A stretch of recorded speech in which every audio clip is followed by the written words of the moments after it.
Hey, before I get started, I need to announce the winner of the Ugly Sweater Contest today. And so the winner this year is Pam Simpson. So come on up, Pam. Let everybody see this ugly sweater you have on. Although she said it was her favorite Christmas gift from last year. Services, so 5:30 and 6:30, there's going to be some singing, and it's going to be a great time as we gather together to remember the whole reason why we celebrate Christmas. So if you would like to go, make sure you get all that stuff in there. But today we are continuing our series entitled The Blank That Stole Christmas. Maybe as the day is drawing closer to Christmas, you've been asked by people close to you a very important question. Approached, we look forward to getting the Sears Christmas catalog. How many people remember this? Okay. Yeah, and so this was actually from 1983. These things that you wished you could get for Christmas. And I remember, now Sears, they don't do this anymore because Sears isn't even in business any longer.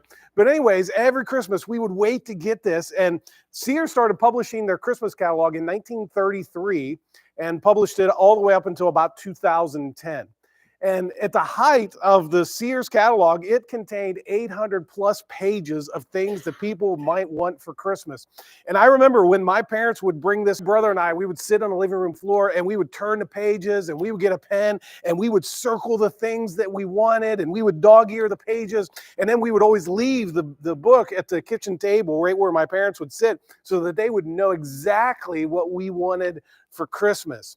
And now you can make Amazon wish lists and all kinds of things. But the point is that Christmas for a lot of people has moved to just simply becoming about concerning the incarnation.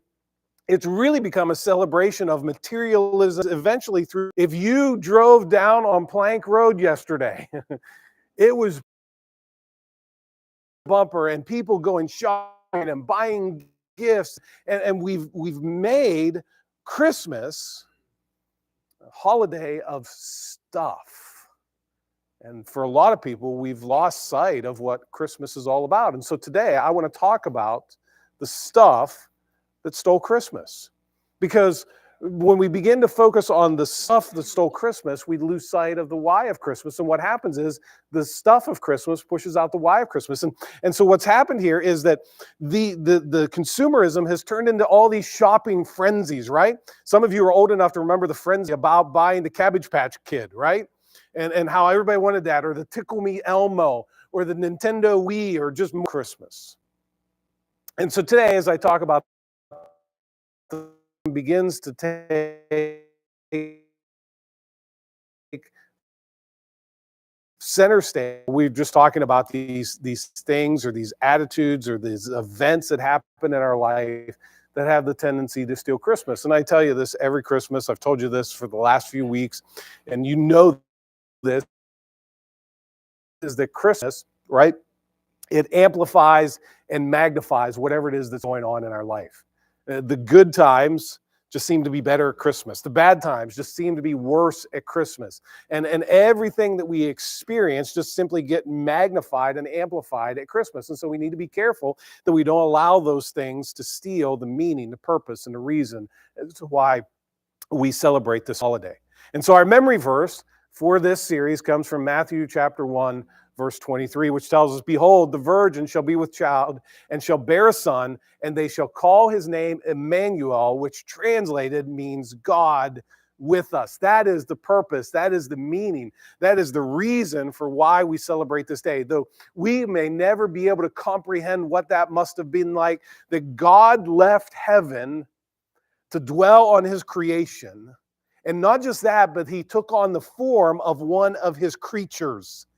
And he became like us, and he walked among us, and he experienced the life that you and I experience today so that we would have a high priest who can sympathize with all of our frustrations and our weaknesses and our stresses and our disappointments in life. And so in this series, we saw the Prince of Peace. And I encourage you to just turn all of your stress over to the one who is the Prince of Peace. The second week, we looked at the loss that stole Christmas, that Year oftentimes brings up those memories of those who have died over the course of this year, or whom we've lost over the course of this year, or those people that we've lost during this time of the year in years past. And Christmas reminds us who we have gained, not what we have lost, that we gained a God who is over us, a God who is for us, a God who is with us. And last week, in week number 3, we talked about the busyness that stole Christmas. And then last week, we saw how the wise men came and they were looking for the baby, the baby king who had been born. And the religious, today we're talking about the stuff that stole Christmas. And here we're going to see that the stuff of Christmas ultimately, if we're not careful, pushes out the why of Christmas.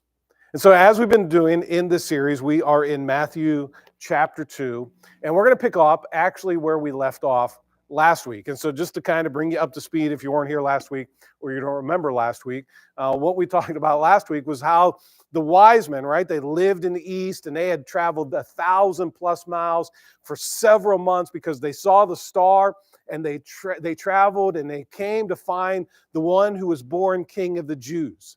And naturally, they went to Jerusalem because Jerusalem was the capital of Israel. And if someone was to be born King of the Jews, you would expect him to be born in Jerusalem. And so they started to ask around, and nobody knew what they were talking about.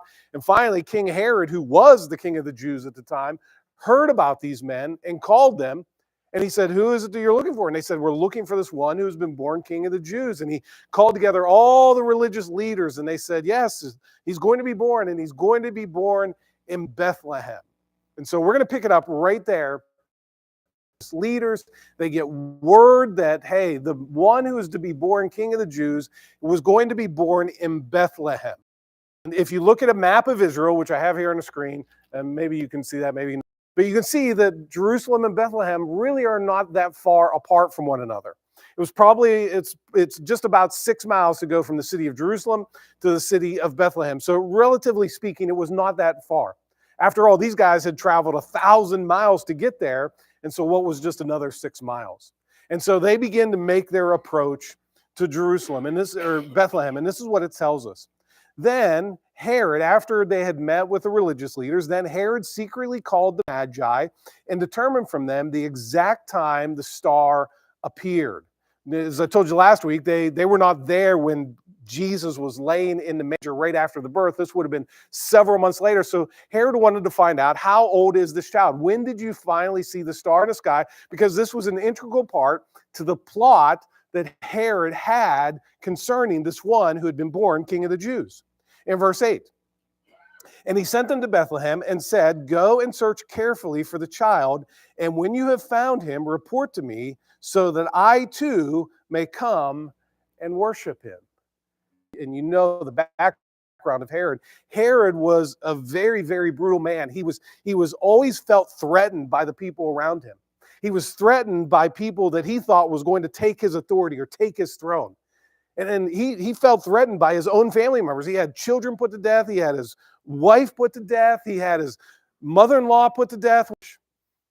I'll just let that hang there for a while. But anyways, so he was threatened by all these people, and which if you read this in context, it seems as though the wise men believed that he really did want to go to